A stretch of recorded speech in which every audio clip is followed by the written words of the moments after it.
Okay, we are now live. Okay. As you may recall, I'm Eileen McMinn. Currently, I am the chair for this virtual meeting. And this is our first virtual meeting. So just to start with, we only have 1 hour. And that's not our issue. That has to do with the way the city team has committed itself and the setup for this and so forth and so on. Please keep yourself muted if you are not speaking so that we will eliminate as much background noise as possible. This is available to the public. There is a line that they can listen in on. We have a couple of public comments we got from the other day. And I think we need to start with Christina taking the roll. And also, if we do vote on anything, we will need to go through everybody person by person, and you will have to speak your vote. Anything else I need to mention for housekeeping? I think we'll do okay. I'm sure everybody's done at least one of these so far during these times. So, Christina, do you want to go ahead and take the roll? Yeah, just want to start with you guys doing a roll call, and I will mark you guys off on the list that I do have. So we can start with you, Elaine. With who? With you. Eileen, here. You want me to call the roll? Okay. Well, okay. So Elaine McMinn. I'm here. Tim McGuila, I believe. Here. Thank you. David Nash. Here. Meredith Switzer. Here. Elvia Diaz. Randy Stout. Here. Parker Smith. Here. Joel Steidinger. Or Joel Steidinger. Okay. Elizabeth Kelly. Here. Rachel Nygaard. And I believe we have a sit-in for Rachel Nygaard. Miss Jennifer. Jen Teague. Jennifer. Today. Hi, I'm okay. here. Hey, Jen. All right. Thank you. Amy Hobson. I'm here. Okay. Chuck Rosenblum. Okay. And then Jim Hierty. Jim couldn't join us today. All right. Okay. Got it. All right. I have everyone. So is there anybody else here who needs to be recorded? It looks like Chuck is here. I didn't hear him say anything. I think he's on mute, but he has joined. Okay. Yeah, Chuck is here. Okay. Okay. Well, thank you everyone for being here. Did everybody we do have on the consent agenda. The only thing we have is the minutes from last meeting, and those were available on the website. Is there any objection to having them on the consent agenda? Do I have a motion to pass the consent agenda? Motion. And a second? A second. All in favor? Aye. Aye. Okay. When you make a motion or second, could you just say your name for the record, please? Okay. So who made the motion? Oh, I did. Randy. Randy. Yeah. And Amy seconds it. Great. Thank y'all. Okay. You're welcome. And the first item for discussion on the agenda is the staff activities report, which covers March through July. So Brian and Emily, would you like to tell us what's been going on since we haven't been meeting? We will. There's been a lot going on. Before I kind of give you the rundown, I just want to give a big thank you to everybody. I know the last 4 months has been really trying, and resources are stretched thin. We've all worked hard, but I'm just so grateful for everybody having leaned into this crisis and try to find solutions and just continue the good work that everybody's doing. It's been really humbling to see how people have stepped up in all this. So I just want to say thanks to everybody for that. So, beginning back in March when all this broke out, the county's emergency operations center kicked in. We had some liaison with the city's emergency office. And then beginning later on in March, some colleagues over at the county, particularly Amanda Stratton, Diana Sierra, and Jen Teague, who's on the call today. We started out with a twice weekly call with them, and then it's folded back to once weekly. But that's just been a great collaboration, and we've been in constant communication with the county, and just trying to collaborate on as many things and stay abreast of what each other's doing. So I want to give them a shout out for their collaboration on this.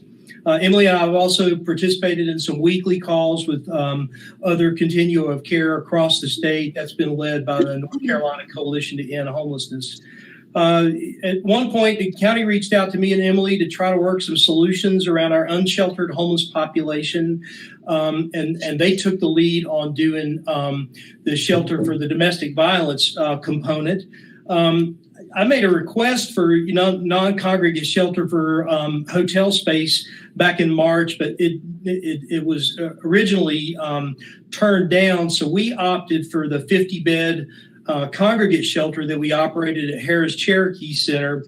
Homeward Bound and Asheville Poverty Initiative were great partners in that, and there was just a whole lot of other collaborations. And the target was unsheltered homeless folks who had at least one CDC identified condition that placed them at extreme risk for contracting COVID-19. The Harris staff was great. They jumped into it and contracted with a security firm. So we made sure we had security 24/7. And then the Dogwood Health Trust assisted with that with a grant of $50,000 for the operation on that. We transitioned from the Harris Cherokee Center to the Red Roof Inn on May 11th. And that transition was just based on emerging best practices and also the availability of FEMA funding for non-congregate, hotel-based shelters. And so it's, basically the same partners. It's, Homeward Bound is the lead for the operations out there. Access Security continues to provide the security. Homeward Bound's gotten collaboration from a number of different partners, including the Asheville Poverty Initiative, which has been working to coordinate all 3 meals daily. And then the Red Roof Inn, we were fortunate in that the Red Roof Inn locally is a corporate owned property. And so I was dealing with the corporate folks and wasn't having to go through the hoops of franchise operators. So that made it a lot easier. And they've been great corporate partners throughout this and have, indicated their willingness to kind of stay in it with us for as long as they need to.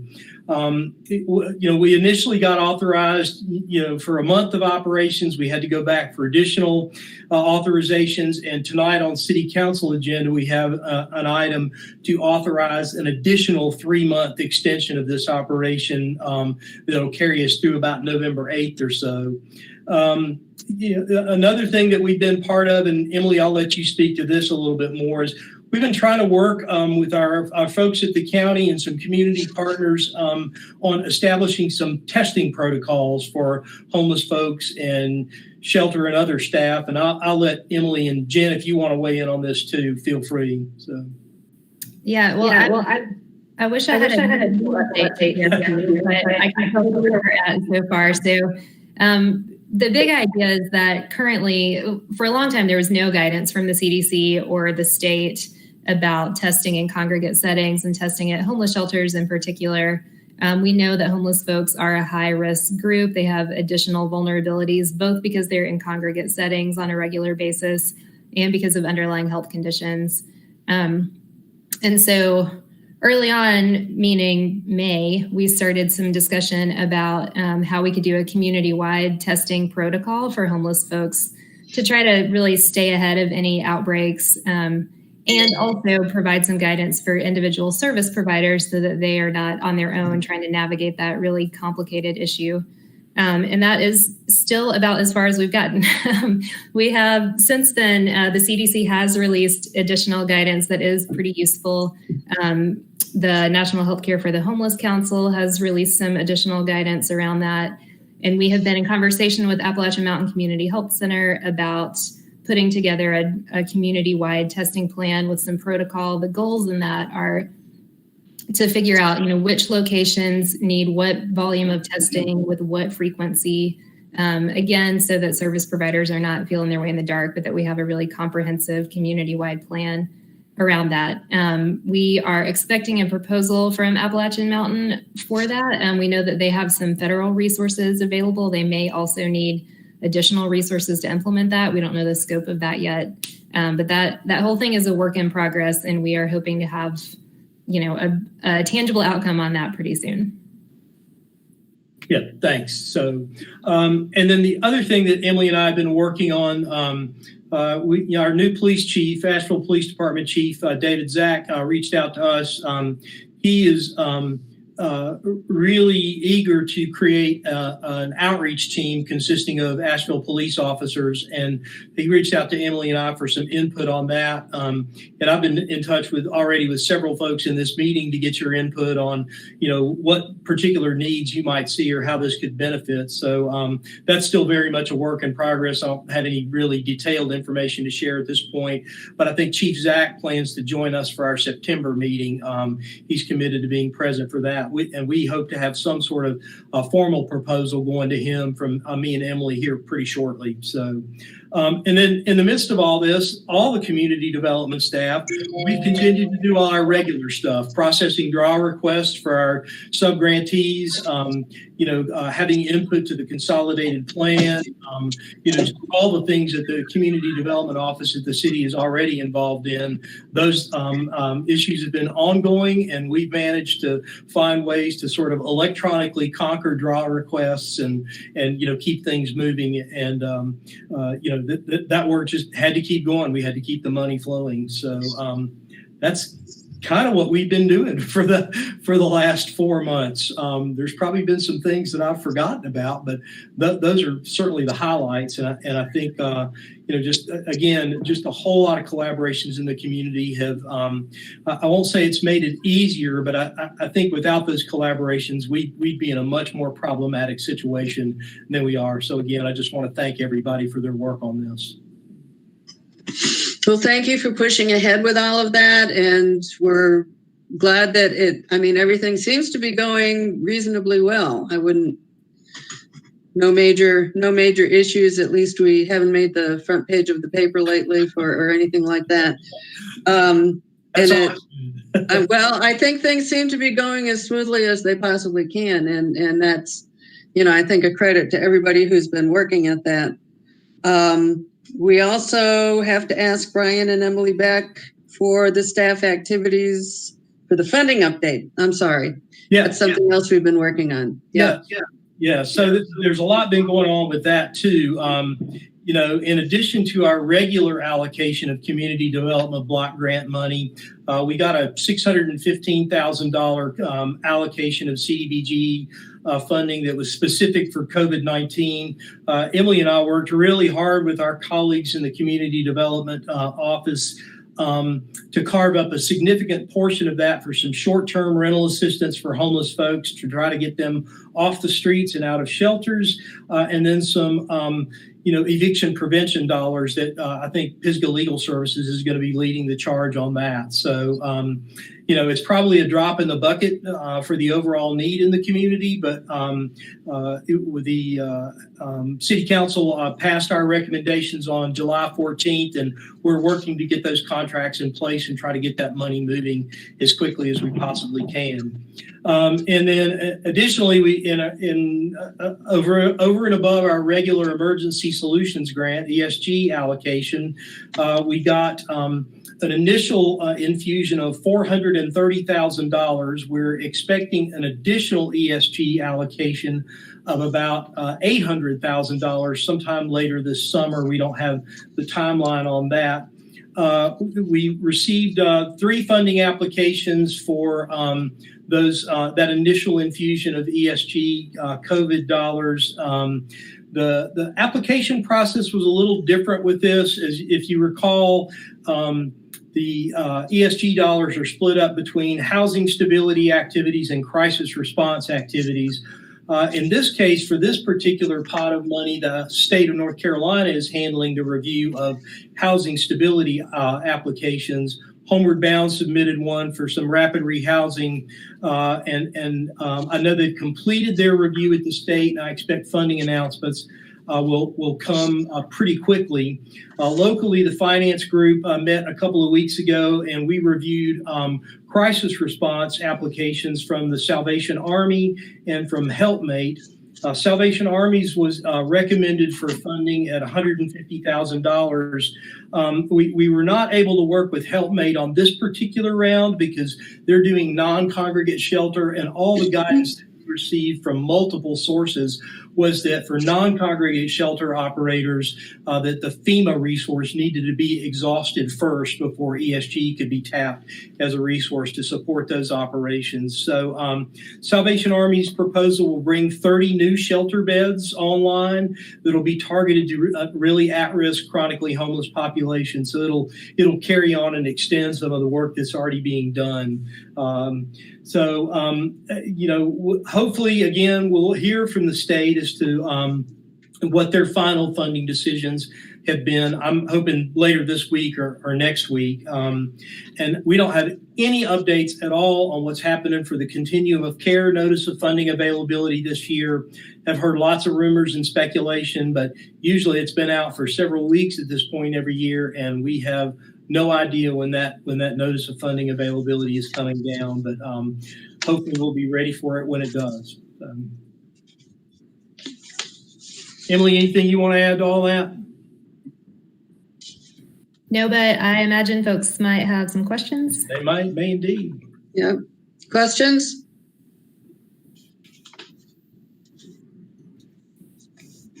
Maybe not. Nothing? We want to say a little bit. We are actually, I don't think we're not.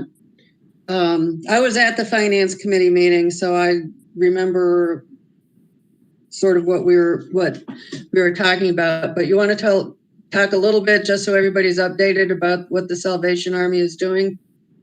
Does everybody know that already? Emily, you want to take a stab at that? Yep. So you all may know this, they have some unutilized space in their building. And so they had the physical capacity to expand, just not the financial capacity to expand. So their application was specifically to fund staff resources to let them add 30 beds for folks. It's really similar to the criteria that we have at the hotel shelter. So folks who have one of those CDC identified risk conditions and who are chronically homeless. So I think it's going to be a really helpful addition in our community in this particular season. Shelters if anything, shelters are going to lose a little capacity because they have to reconfigure beds in order to meet other CDC guidance. And so I think getting those additional 30 beds online specifically for that population that is most vulnerable in this particular period of time is going to be really helpful. Yeah. I'll also just say kind of broadly that Salvation Army, has been part of HIAC in the past, has not been part of HIAC for a bit now. Evelyn Ball is I don't know her title, but she runs everything there. She's not the major, but she does everything else. And she has just been wonderful. She's really engaging, fast and furious in all of this, really wanting to be part of the community and come to the table. So I'm excited about Salvation Army in general right now and the way that they're really trying to be part of the solution in multiple ways. Yeah, no, I think that's great that HIAC's been able to bring organizations around that haven't been as active as they have been in the past. And I think that's a good example. And I hope we're able to do more of that. Okay. And Emily, you're next on the agenda with data update. I think somebody had a question. Yeah, I'm sorry. That's a question. Sorry, it's Meredith with Homeward Okay. Bound. I know that the funding announcement is going to come either later this week or sometime next week. Do they have a targeted date for opening the 30 additional beds?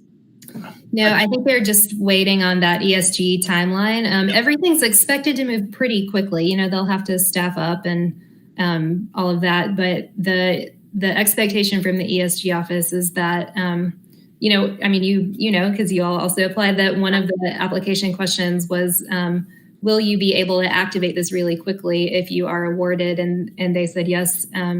So I would guess sometime in August, but I think the ESG office the hope at the ESG office is that they'll make awards this week and contract in the next week or two.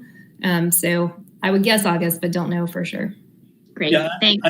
I know that they've completed their review because I spoke to someone in the ESG office last Friday, and they had completed their review and they're just waiting to get announcements out maybe this week. So I want to also add about ESG for folks on the finance committee that you've got more work coming pretty quickly. So that second round of ESG CB money, as well as the 2021 regular allocation of ESG. Both of those are going to be released pretty soon. I was on a call last week where they said they were expecting to do that in the next week or two. And so I don't know any more than that at the moment, but just a heads up that a lot more activity on that front is coming quickly. Emily, I have a question about that. So do you know if it's going to be the same amount, the ESG FY21? Is that funding going to be the same amount as previous years? Or is it going to be a change? I assume a pretty comparable amount. Gotcha. Thanks. I don't, to my knowledge, we haven't received the actual dollar amount yet, but I think it stays pretty static generally. it's in the 125 to 130 range every year. It hasn't really changed much over the last couple of years. They also said on that same call that they are still trying to decide about sequencing, whether they will do the second round of COVID money or the 2021 allocation first, or if they'll do some wildcard combo application process. So I guess heads up to all of you, Finance Committee and potential applicants, that, much activity is ahead. Very good. Anything else? Any other questions? Okay, Emily, data update. Yeah, sorry, Brian, were you saying something? No, go ahead. My bad. Okay.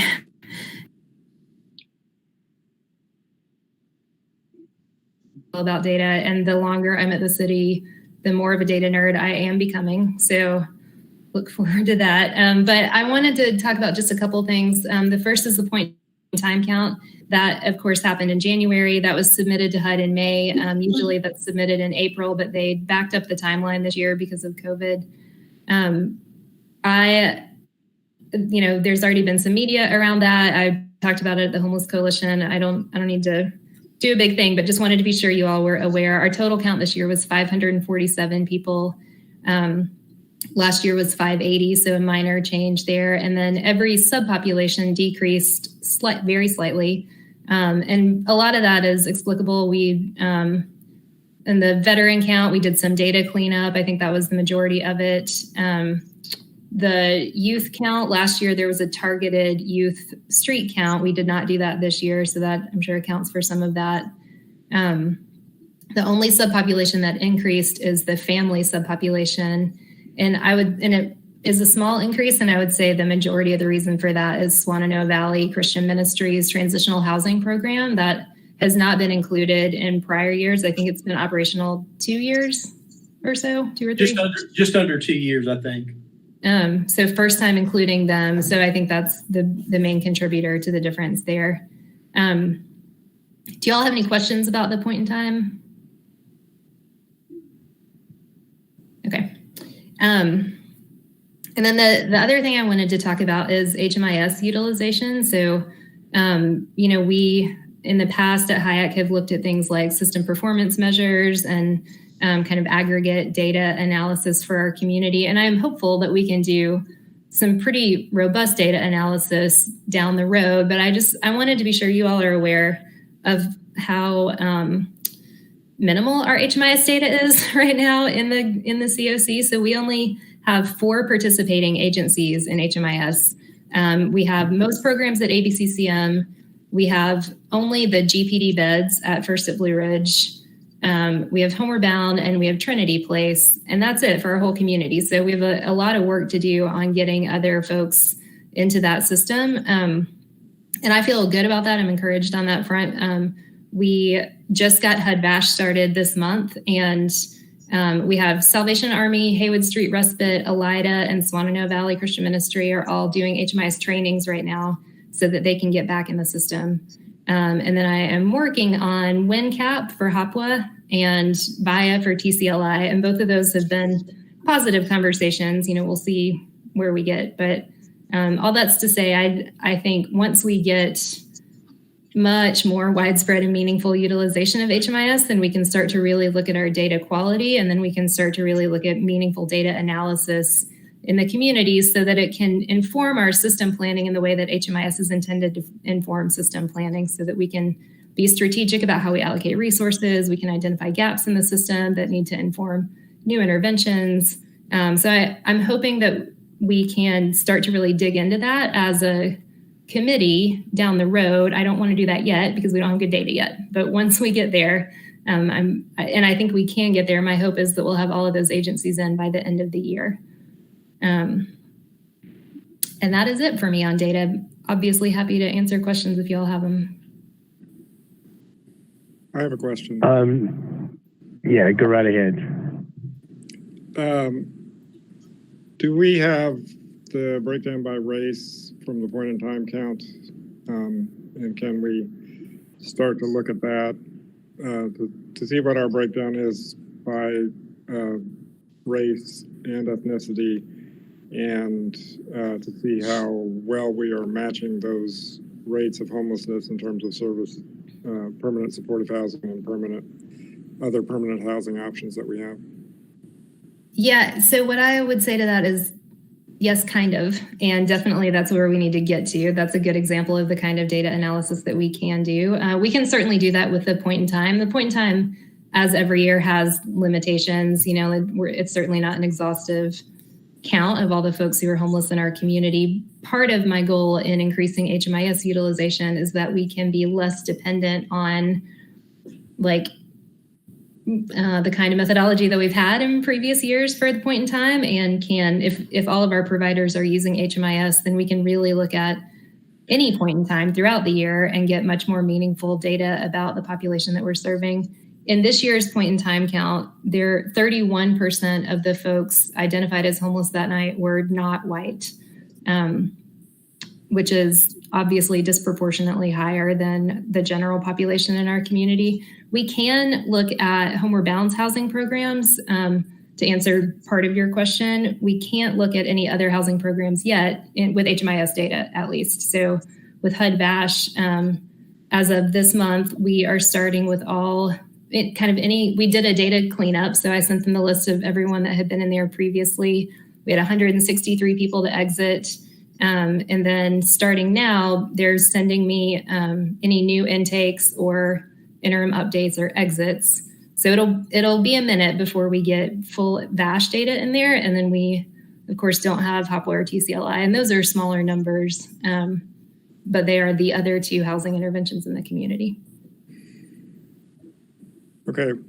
So I guess my confidence in your ability to make HMIS work is very high, Emily. Thank you. Even though we've been trying to make that happen for the last 10 years. But I don't want to wait for that. So I think it would be good for the HIAC to start looking at the data we do have that's as comprehensive as it can be, which is starting with the point in time count, and ask for information about who's being served, whether we can at least match the disproportionality of the point in time count in terms of who gets served. And that may require changing policies like the VI SPDAT as a primary driver for coordinated assessment and coordinated placement and other things. But I feel like, from my perspective, that's as urgent a priority as we have right now, to start looking at the data and figuring out why, if our service numbers are disproportionately low and our population numbers are disproportionately high, why is that happening? Yeah. And what can we do to change it? So. Yeah, agreed wholeheartedly, David. And I think, we took a little bit of a dive into that last year as part of our continuum of care consolidated application. Again, we have limited data sets to look at. And the thing that I noted then, I think it probably hasn't changed, is that the most significant portion of our sheltered or people of color who are homeless are in the sheltered population. There are very few in the unsheltered population. But again, I think that the fact that 31% of our homeless population in this community, 31% of that population, it's far and away is not proportional to the representation in the community. So I agree, this needs to be kind of a hot ticket item. I think you're really right that we would want to focus on the PIT data for that. That is the most, even with its limitations, it is the most comprehensive data set that we have. I'd be concerned about looking at HMIS data, knowing that our two main shelter providers are not included there. I think it just has a lot of limitations at the moment, but I think digging into the point in time data is appropriate. I also wanted to mention, I should have said this earlier, and hopefully you all know this, but Helpmate does participate in a database. They are precluded from participating in HMIS because they're a domestic service violence service provider. So they're not on that list of folks that I mentioned, but they are certainly doing a good job with their own data management. Mm-hmm. And I think we could, in this vein, with both Helpmate and their rescue mission, I think they'd certainly be willing to provide some aggregate data. What we wouldn't be able to do is match up, individuals in the point in time with housing interventions, because it would only be aggregate. But I think we could look at some kind of high level numbers as a starting point. Randy, were you going to say something? Yeah, it was pretty much answered. Okay. Everything was answered. I was going to see, how long of a term does it take from person from, the street, a shelter to get housing? But that's pretty much answered with that, we got to get better, data, situations like that. Everything was answered. Thank you. Yeah, that's an excellent example of the kind of data that I'd love for this group to be looking at. And you're right that I think we're not there yet to be able to meaningfully do that, but that's a perfect example of how data can really inform our strategy. Yeah, cool. Okay. Next thing on the agenda, new business. Ratification of Finance Committee recommendations for ESG CV funding. We did make recommendations. Brian, does anything needed to be added to the report you gave earlier? No, the timeline on this ESG COVID money was just so tight that what we do is the Finance Committee will make its recommendations to this larger committee, which will then approve it. But the timing just didn't allow us to do that this year. So at this point, we just need a motion to ratify the Finance Committee's recommendation of $150,000 for the Salvation Army Crisis Response Shelter. Again, the decisions on the housing stability piece, those are being made by the state, but we just need a motion to ratify the Finance Committee's recommendation from their meeting on July 13th. Okay, any questions about that? Procedurally, this is a little unusual, I guess, to ratify a decision that was already made, but like Brian said, we had about 2 days to go through this. So we did make a recommendation going through the criteria that we were presented with. Any more questions? I move to approve or to ratify. And that's Dave. Second? Second. That's Randy. Yeah. All in favor? We got to do a roll call vote. Oh, I'm sorry. We do have to do that, don't we? Yeah. Okay. Let me I'll find the list and I will. Do I need to call the people who aren't here also? No, I think it's just the people who are present. Okay. I can call that list if you need me to. Okay, go ahead. Sure. Yeah. 1 second. Okay. Okay. Thank Elaine you. McMinn. Yes. Tim McGuile. Sorry. How do you pronounce your last name, Tim? Hello, can you hear me? Yeah, it's McElroy.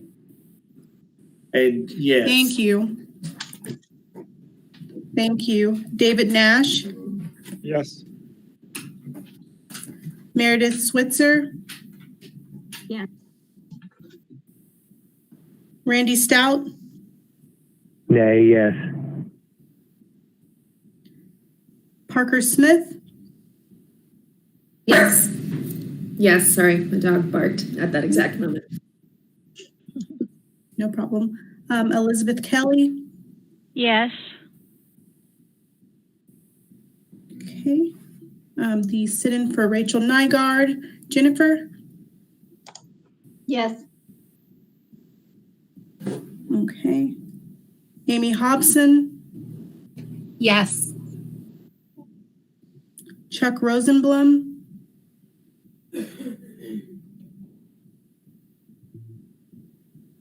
Chuck, are you there?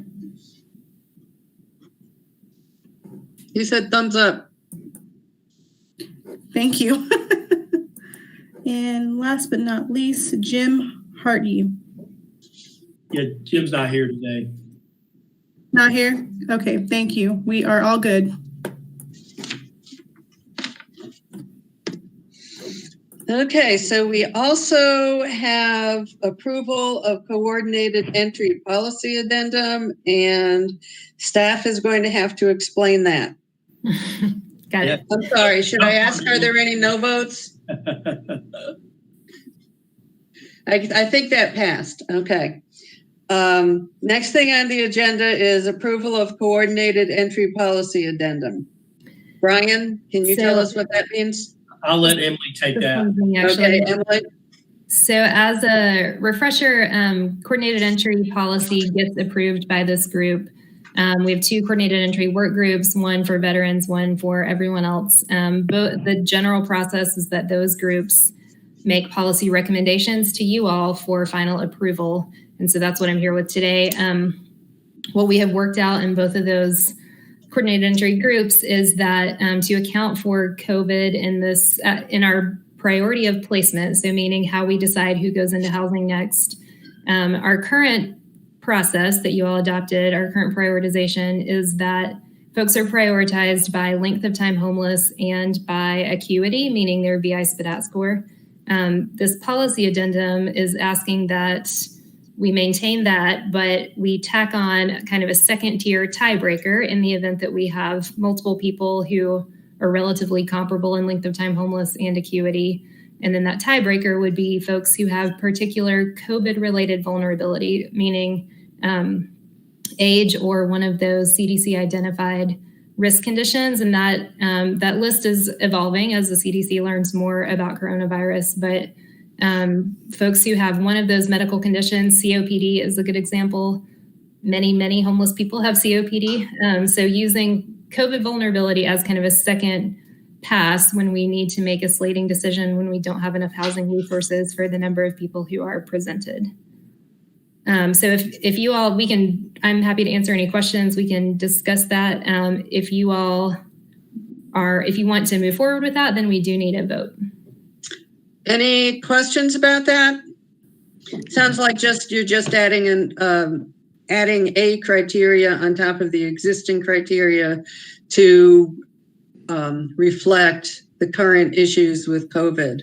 That's correct. correct. Exactly right, and it certainly is a time limited God, hopefully this is a time limited situation for us, but time limited policy addendum so that you all would remove that overlay when the time comes down the road.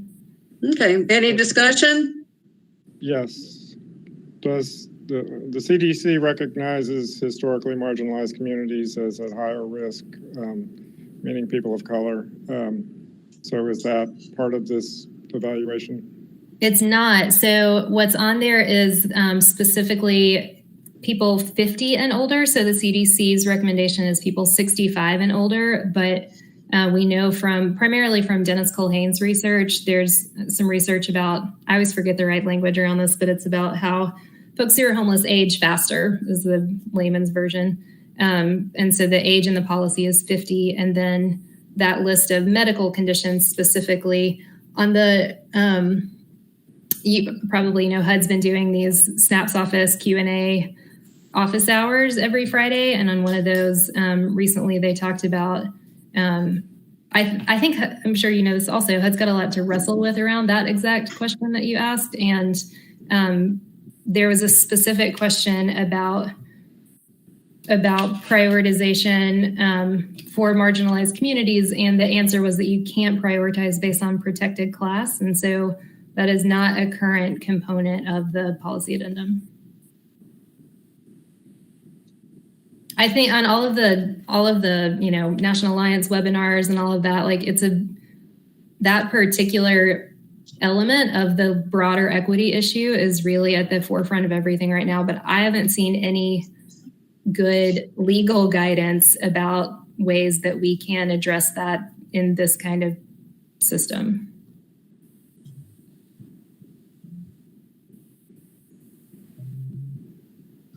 I think my own comment, not as chair necessarily, but as someone who sort of dealt with these issues, it would be to make sure that the medical assessments are accurate and not biased, I guess. I've seen a lot of biased medical assessments in people that I've worked with, which I don't particularly want to go into at the moment, but it does happen. So if there's some way to really make sure that the medical assessments are thorough and accurate, I think that's worth thinking about.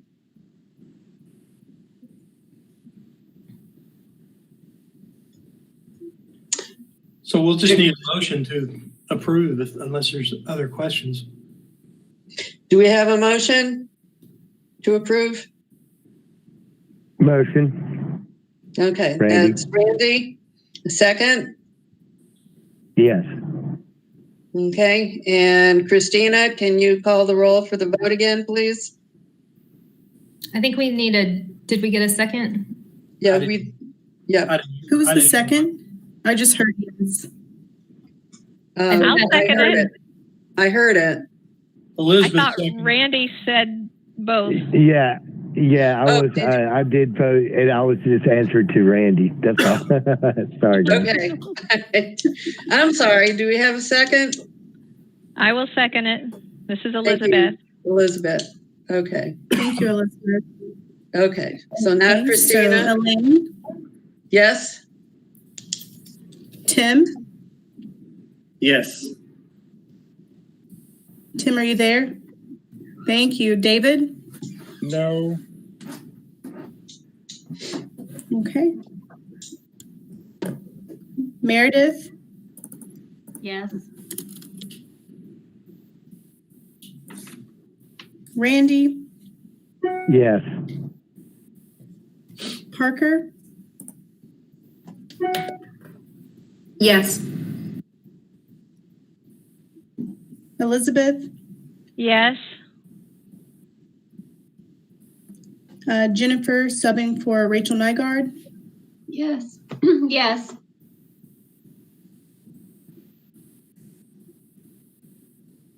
Thank you. Amy? Yes. Chuck? You see that? That's another For thumbs up. Notifying. Thank you very much.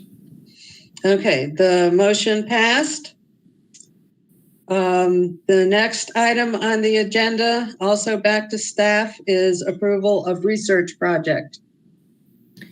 So one of the purposes of HMIS is that we, again, are able to do meaningful data analysis, and research is certainly a big part of that activity. At the governance committee, which, is do you all know what the governance committee is?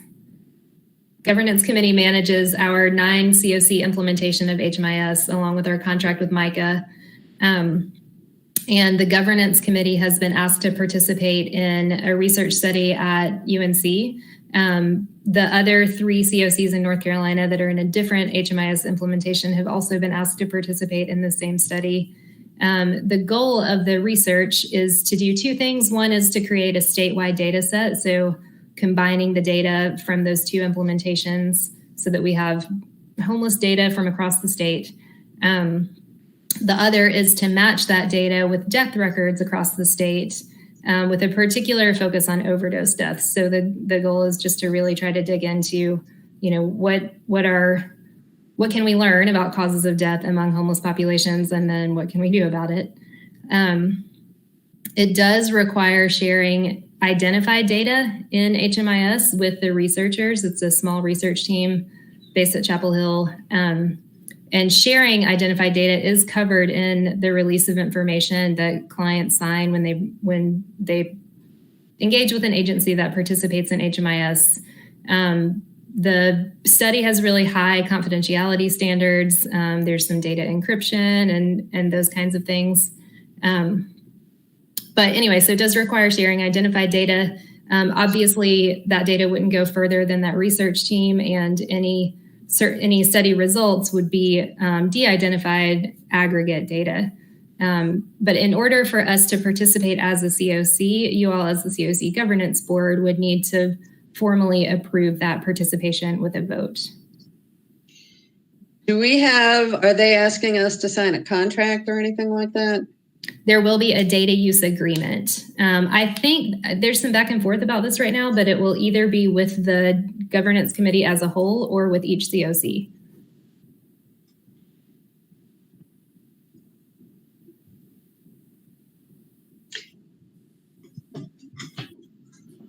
And who is there a person in charge of this research project, or a department, or? Yes, and I'm sorry I don't have it pulled up. Mike Fliss is the researcher's name, and he's part of public health at UNC, and then he's also works for the state. Again, I'm sorry, I'd have to pull it up to tell you any more detail than that. That's okay. So it's basically the public health department at Chapel Hill, is that right? Yep. Okay. And I'm sure they've gotten IRB approval on this well in advance, so it's legit. They have. Yeah. Mm-hmm. Any further discussion?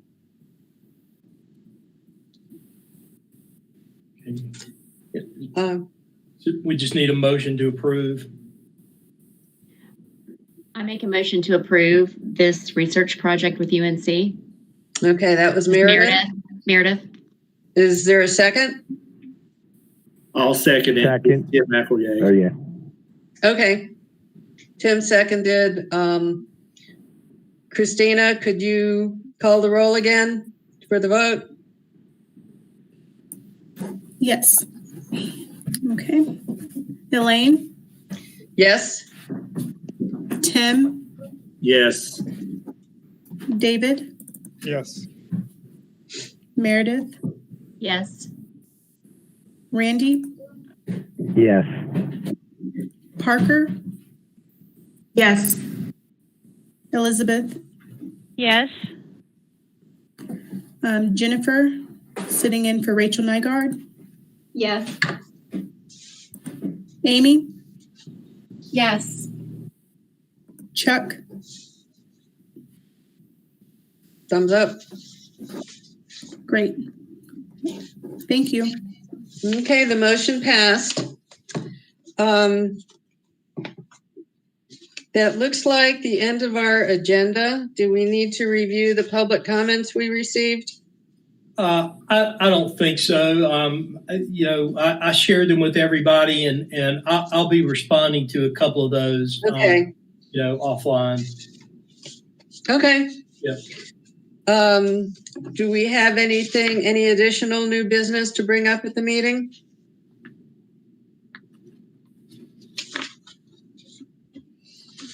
Our next meeting is scheduled for Tuesday, September 22nd, 12 o'clock p.m. It will be the same format.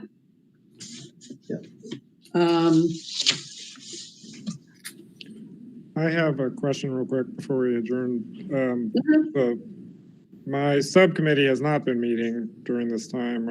Is there an expectation that the subcommittees will keep meeting, or if we have an update, we can give it at the regular HIAC meeting? Yeah, I'll get in touch with our folks to see whether or not they've got capacity to start hosting subcommittee meetings virtually as well. And we'll get subcommittee reports back on the agenda at the September meeting if we can get those committees up and rolling again. So the subcommittees, as you probably recall, are subject to the same public meeting laws and rules as the HIAC committee is, which means it would have to be done on this kind of a virtual format with the opportunity for the public to attend and make comments and so forth. And that involves our city staff who are organizing all of these things. So it's a little added burden, I think, to actually get it done. Okay. But it's something. I don't need. We haven't forgotten about them, and the committees are obviously important. But apparently, we break the law if we talk with each other without doing these things. So all true. Don't do that. Nope. I think we're trying to work on some internal capacity to have more people that can do the technological side of the meetings. So, David, I'll keep you posted on that. So. Okay. No rush. If there isn't anything else, we need a motion to adjourn. I hope we don't have to go through the roll call for that, do we? Can I just use my executive authority to adjourn? Okay. I think you can. I hereby adjourn this meeting. Thank you for coming. Yeah, thanks, everybody. Thank you. Bye. Thank you. Bye. God bless you all. Bye. Keep up the good work. Take care, Angel. Take care. Bye, guys. Bye-bye. Bye. Bye.